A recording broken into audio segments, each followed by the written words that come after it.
علیکم ناظرین، آج کی اس ویڈیو میں قبر کے حالات و واقعات اور عذاب کے بارے میں بتائیں گے۔ رسول اللہ صلی اللہ علیہ وآلہ وسلم کی وہ ارشادات بیان کریں گے جن سے عالم برزخ کی حالاتوں اور تکلیف اور راحت کا حال معلوم ہوگا، اور اس عمر کا پورا یقین ہو جائے گا کہ مرنے والوں کو یوں سمجھنا کہ وہ مر گیا ہے، ختم ہو گیا ہے، اس کا جسم گل سڑ گیا ہے، مٹی ہو گیا ہے، اور اب کسی قسم کے عذاب یا آرام و راحت سے واسطہ نہیں۔ یہ بالکل غلط اور منافقت ہے۔ ناظرین، آپ تمام لوگوں سے گزارش ہے کہ عبرت حاصل کرنے کے لیے اس ویڈیو کو آخر تک ضرور دیکھیے گا اور اسے دوسروں تک بھی شیئر کریے گا تاکہ کوئی دوسرا سن کر عبرت حاصل کر سکے اور نیک اعمال کر سکے جو آپ کے لیے صدقہ جاریہ بن جائے۔ رسول اللہ صلی اللہ علیہ وآلہ وسلم کے ارشادات سے واضح طور پر معلوم ہوتا ہے کہ مرنے والوں کو گوہم بظاہر مردہ سمجھتے ہیں، لیکن حقیقت میں وہ زندہ ہوتا ہے، اور ہر شخص اپنے اپنے اعمال کے اعتبار سے عالم برزخ میں آرام و راحت یا مصیبت اور تکلیف میں مبتلا ہوتا ہے۔ جب انسان مر جاتا ہے تو اس عالم سے منتقل ہو کر عالم برزخ میں پہنچ جاتا ہے، خواہ ابھی اس قبر میں بھی رکھا جائے یا آگ میں بھی نہ جلایا جائے۔ اس میں سمجھ اور شعور ہوتا ہے اور عذاب کی دکھ درد اور آرام و راحت کو محسوس کرتا ہے۔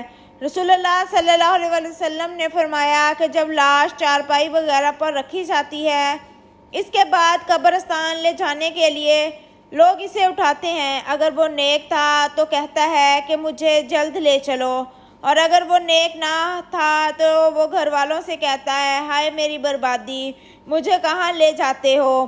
پھر فرمایا کہ انسان کے سوا ہر چیز اس کی آواز سنتی ہے، اگر انسان اس کی آواز سن لے تو ضرور بے ہوش ہو جائے، کیونکہ عام انسان اپنے مردوں کو دفن کیا کرتے ہیں۔ اس لیے حدیث شریف میں برزخ کے راحت یا عذاب کے بارے میں قبر ہی کے لفظ آتے ہیں، لیکن اس کا یہ مطلب نہیں کہ جن انسانوں کو دفن نہیں کیا جاتا بلکہ آگ کی نذر کر دیا جاتا ہے یا پانی میں بہا دیا جاتا ہے، وہ برزخ میں زندہ نہیں رہتے، اور عذاب اور ثواب سے انہیں کوئی واسطہ نہیں، بلکہ عذاب اور ثواب کا تعلق روح سے ہے۔ اور یہ بھی بات یاد رکھیں کہ اللہ جل شانہ جنے ہوئے زروں کو بھی جمع کر کے عذاب اور ثواب دینے پر قادر ہے۔ جیسا کہ حدیث میں ہے کہ پہلے زمانے میں ایک شخص نے بہت زیادہ گناہ کیے۔ جب وہ مرنے لگا تو اس نے اپنے بیٹوں کو وصیت کی کہ جب میں مر جاؤں تو مجھے جلا دینا اور میری راکھ کو آدھی خشکی میں اڑا دینا اور آدھی سمندر میں بہا دینا۔ یہ وصیت کہتے ہیں اس نے کہا کہ اگر خدا مجھ پر قادر ہو گیا اور اس نے اس کے باوجود بھی مجھے زندہ کر لیا تو مجھے ضرور زبردستی عذاب دے گا جو میرے علاوہ سارے جہانوں میں سے اور کسی کو نہ دے گا۔ جب وہ مر گیا تو اس کے بیٹوں نے ایسا ہی کیا جیسا کہ اس نے وصیت کی تھی۔ پھر اللہ تعالیٰ نے سمندر کو حکم دیا اس شخص کے جسم کے سارے زروں کو جمع کر دے۔ سمندر نے اپنے اندر کے سارے زروں کو جمع کر دیا، اور اسی طرح خشکی کو حکم دیا، اس نے بھی اس شخص کے جسم کے سارے زروں کو جمع کر دیا۔ سارے زرے جمع ہو کر اللہ تعالیٰ نے اسے زندہ فرما دیا کہ تو نے ایسی وصیت کیوں کی؟ اس نے عرض کیا، اے میرے پروردگار، تیرے ڈر سے میں نے ایسا کیا، اور آج آپ خوب جانتے ہیں۔ اس پر اللہ تعالیٰ نے اسے بخش دیا۔ اس طرح ایک اور حدیث میں ہے کہ رسول اللہ صلی اللہ علیہ وآلہ وسلم کے ساتھ ایک انصاری کی میت کے ہمراہ قبرستان گئے۔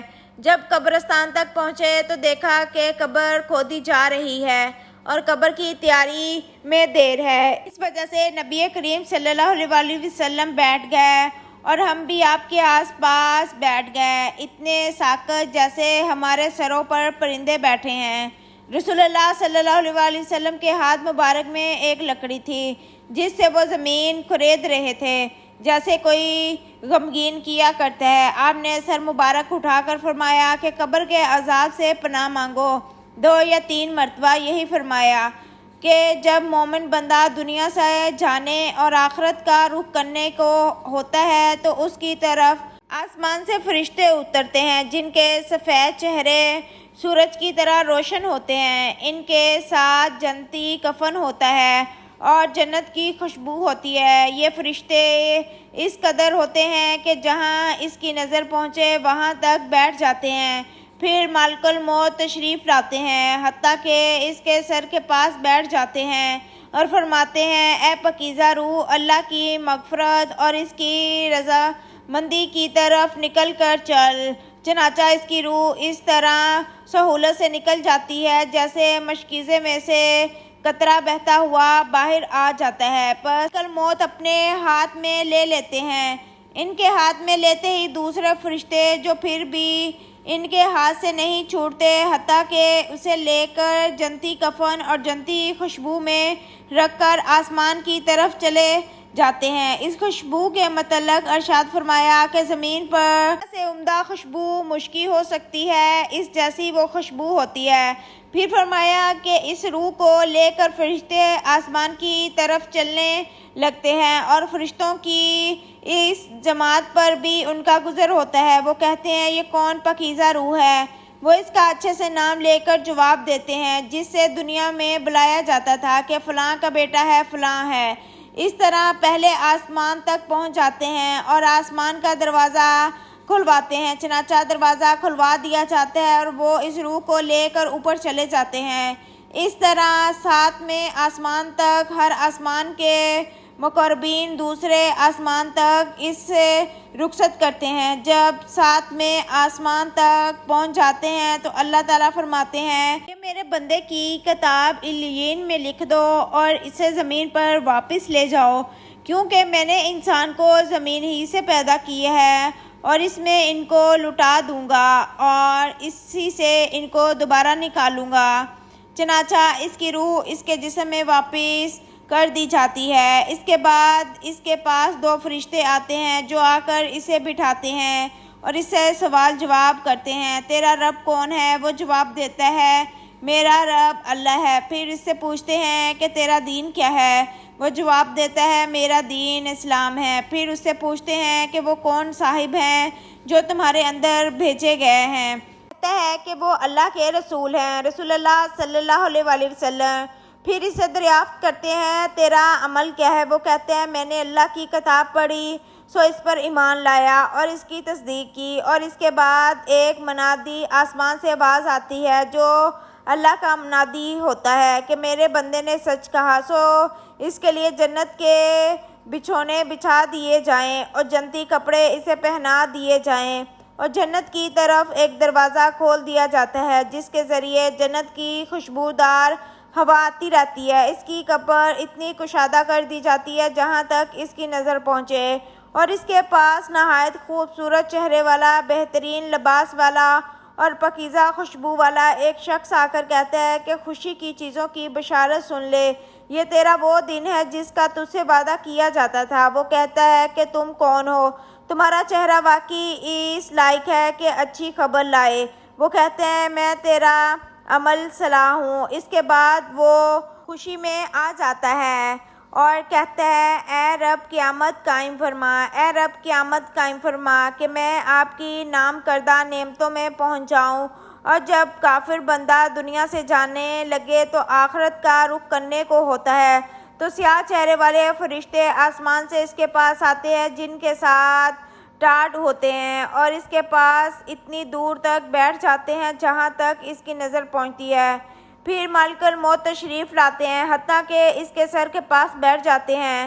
پھر کہتے ہیں، اے خبیث، اللہ کی ناراضگی کی طرف نکل۔